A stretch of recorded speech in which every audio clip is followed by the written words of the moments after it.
representación simbólica, desde las luchas de poder que hay por darle sentido a ese territorio, en Malvinas siempre subsiste una suerte de esencialismo, ¿sí? Que por más que nosotros lo queramos desarmar, está ahí, ¿sí? Es muy común que las personas que viajen a Malvinas se traigan sus frasquitos, vos la verdad Juan también, e incluso... a pesar de los controles, aclaro, porque no es fácil. No. Incluso en este momento que Juan señalaba, cuando están las maestras, ese periodo en el que están las maestras es un periodo muy particular, digamos, de la historia de Malvinas, que es entre el 68 y el 70 y pico. ¿Sí? Hay unos compañeros fotógrafos tucumanos que viajan en el 74 a hacer el operativo Tierra.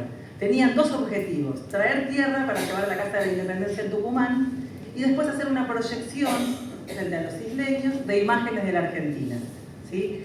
Digo esto porque es interesante también pensar cómo nosotros en este cuadernillo, en esta invitación que les hacemos a ustedes, estamos pensando el territorio desde múltiples sentidos, pero también tener presente que subsiste este esencialismo en Malvinas.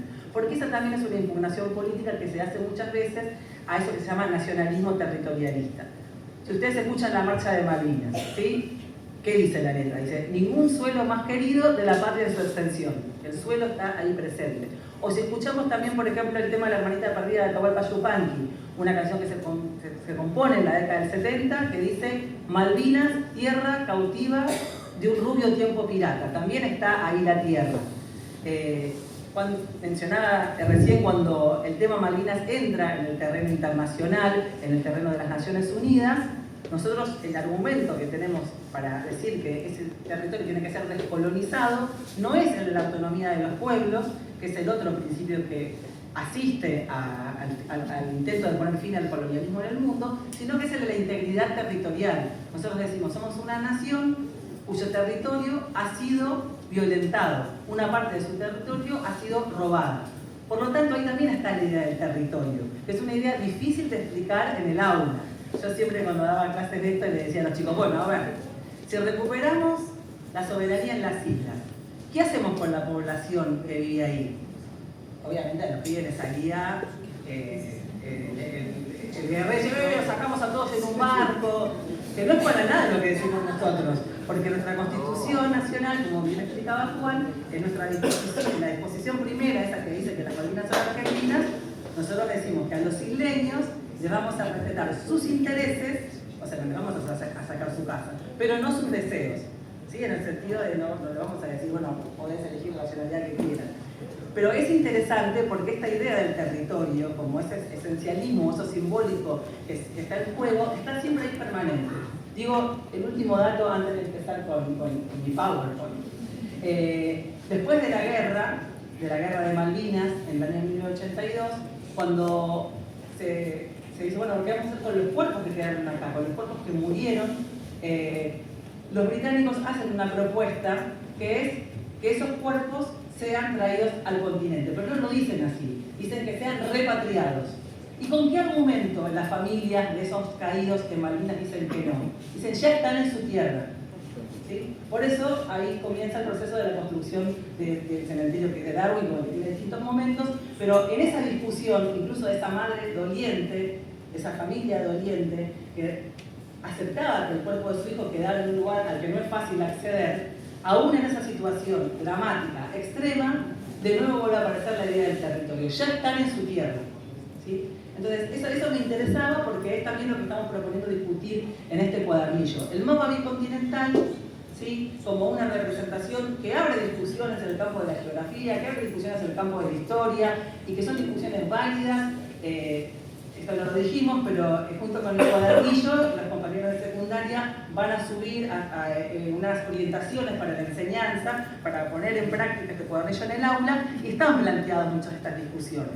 ¿Sí? Como decir: bueno, a ver, ¿cómo hacemos para darle fuerza al nuevo bicontinental? Bueno, también sabiendo qué dicen las personas que lo ponen en cuestión o que lo discuten y desde dónde. Bueno, eso quiere ser como introducción, y ahora voy a ir a pensar con ustedes, digamos, cómo se fue construyendo Malvinas como un tema de enseñanza. ¿Sí? Malvinas, como tema de enseñanza, entra al sistema educativo a través de 3 estrategias.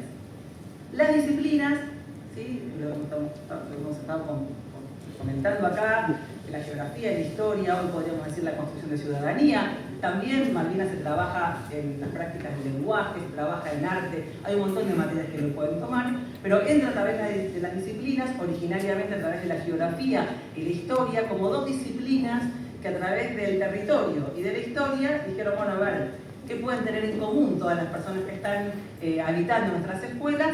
Un pasado y un territorio. Obviamente que en esa operación que se hace, sobre todo en el centenario, son operaciones que tienden a homogeneizar a los sujetos muchas veces, ¿sí? En general.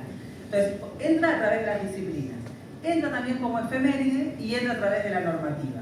¿Sí? Esas son como tres estrategias que vamos a ir viendo que hacen que Malvinas forme parte del sistema educativo con mucha fuerza, al punto tal que, de paso recomiendo un libro fabuloso de una antropóloga que se llama Rosana Buber, que el libro se llama ¿Por qué Malvinas? De la causa nacional a la guerra absurda. Ella un poco empieza el libro preguntándose, bueno, ¿por qué cuando la dictadura planteó la hipótesis del conflicto con Chile, la población no salió a apoyar a la dictadura y con Malvinas sí? ¿Sí? ¿Por qué? ¿Qué significaba Malvinas para el pueblo argentino al punto de salir a decir que aunque no apoyaron a Galtieri podían apoyar la causa nacional? Lo que decía Silioni, ¿no? Van a Malvinas pensando en San Martín y no en Galtieri. Bueno, ella lo que va a decir ahí es que Malvinas se construyó como un tema clave en la imaginación nacional a través de la escuela y de la cultura popular. ¿Sí? Pero de la escuela como un lugar fundamental de construcción de este tema. Que después nosotros vamos a ver, también lo planteó Juan, que obviamente el uso que el terrorismo de Estado hace de una causa nacional, el modo en que se apropia de esa causa nacional, o sea, la misma dictadura que ejerce el terrorismo de Estado y la desaparición masiva sobre su población, se quiere legitimar con una causa que era nacional y popular.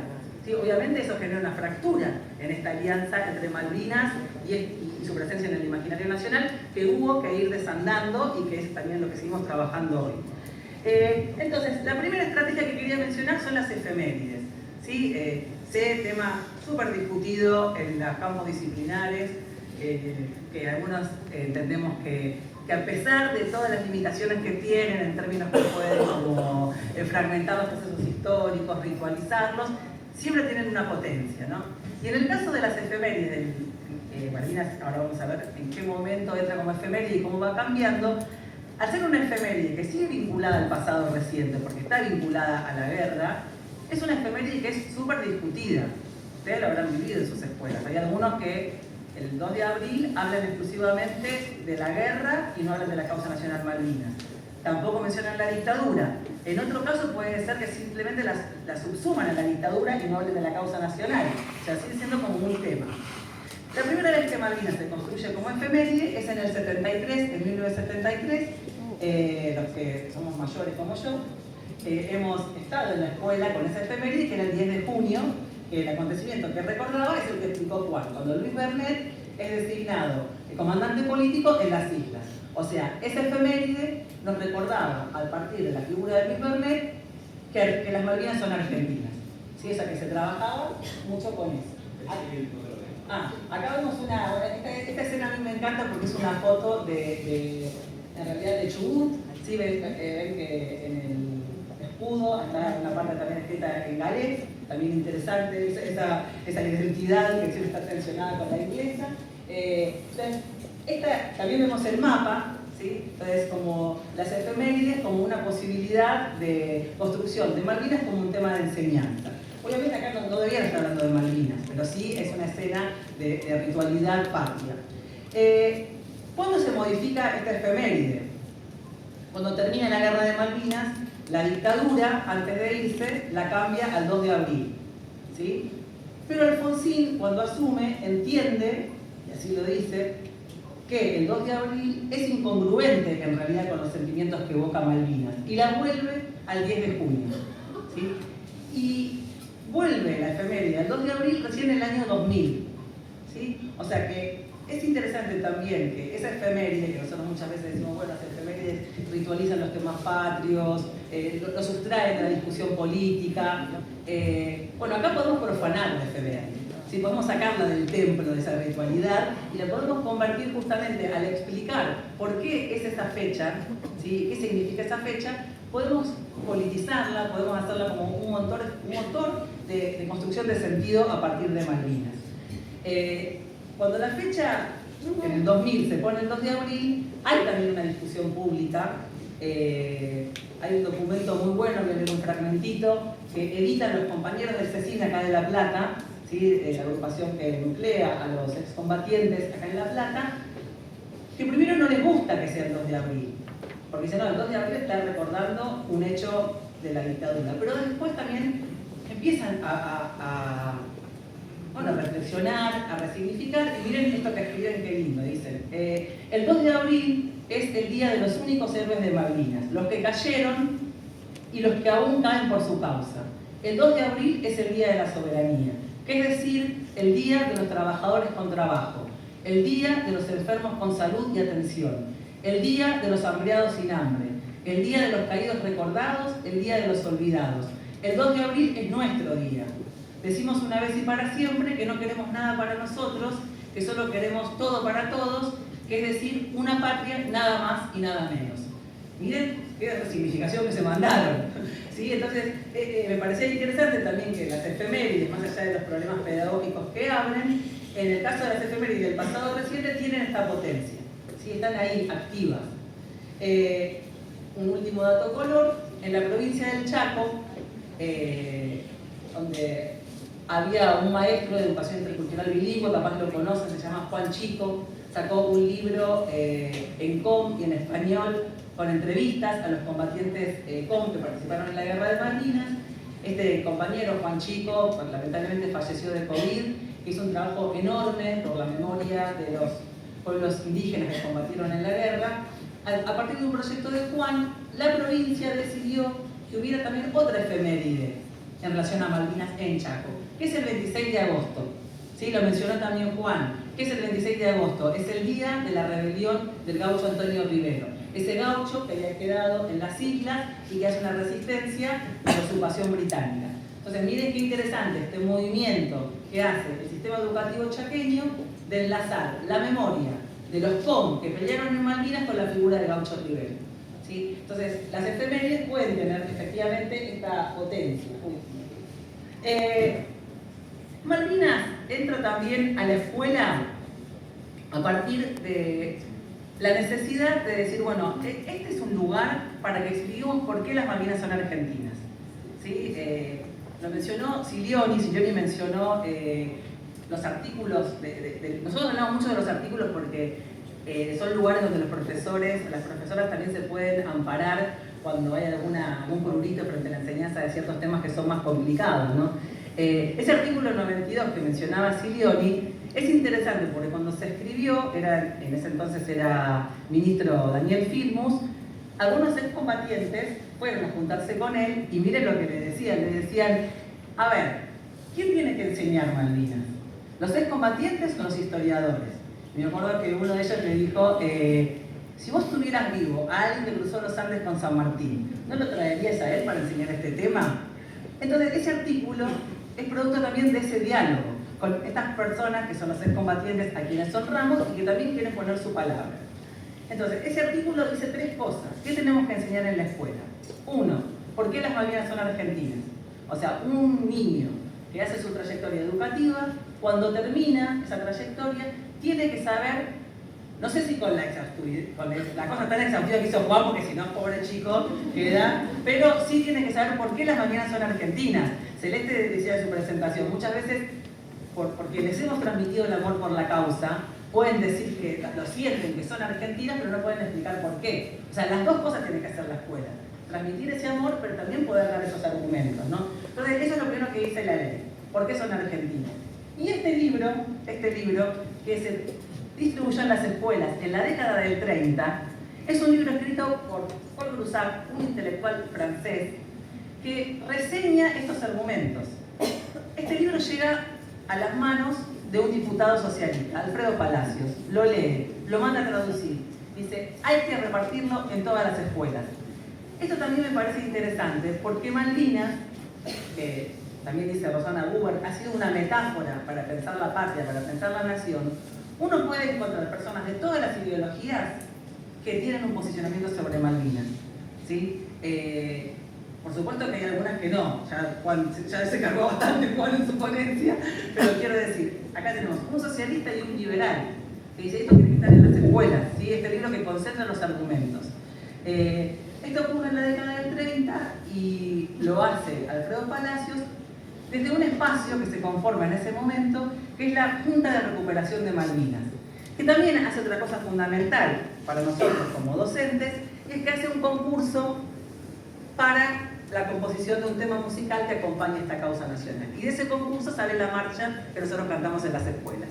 ¿Sí? Es un concurso público que se hace. El músico que compone la letra, José Thierry, es de la provincia de Buenos Aires, es de Tres Arroyos, ¿sí? Y el letrista es el poeta Carlos Obligado, que es el hijo del autor del Santo Pega, un nacionalista, podríamos decir, de derecha, ¿sí? Especialista en la obra de Leopoldo Lugones. Pero bueno, digamos, es interesante porque lo que entiende Palacios es que para enseñar en la escuela este tema necesitamos este libro con los argumentos y necesitamos una canción que nos pueda convocar a un canto colectivo y a una emoción compartida. El cierre de la letra de la Marcha de Malvinas fue modificado varias veces. Vieron que dice la perdida perla austral, pero también se ha cantado como la argentina perla austral o la querida perla austral. En la versión que se utiliza en samba, que la canta Luna Sujatovic, en ese momento tenía 18 años. El padre es el arreglador musical de toda la música de samba y la llama a su hija porque quería una voz fresca, y Luna Sujatovic la canta. Ella, Luna Sujatovic, vivió mucho tiempo afuera porque la familia se exilió en su momento. Dice que no la sabía la marcha, que la aprendió cuando la tuvo que cantar para samba. Pero que bueno, que enseguida vio, es hermoso el testimonio porque dice, vio cómo se pusieron, ahí, ya está haciendo como un video, ya están los trabajadores, los camarógrafos, los sonidistas, y ve la emotividad en los trabajadores mientras la filma. Entonces ella dice que se siente como muy entusiasmada y hace una versión hermosa del tema, hermosa. Y cuenta después que la empiezan, que como el video circuló bastante en su momento, que estaba con la cara de ella, porque además de estar en samba, está el video donde está Luna Sujatovic, que le empiezan a decir la chica de Malvinas, ¿sí? O sea que para ella se malvinizó con ese cambio. Entonces, bueno, en este momento, en los años 30, se distribuye este libro, se construye, se hace este concurso para que tengamos esa canción que nos acompaña. Que digo simplemente una nota al pie. Yo tengo 56 años, ¿sí? Yo estaba en la secundaria cuando fue la guerra de Malvinas. O sea, en mi primera memoria emotiva de alumna de la escuela secundaria durante la dictadura, para mí la marcha de Malvinas era la dictadura. Me fue muy difícil reenamorarme del tema, volverme a reencontrar con el tema sin que estuviera exclusivamente la memoria de la guerra y la memoria de la dictadura, ¿sí?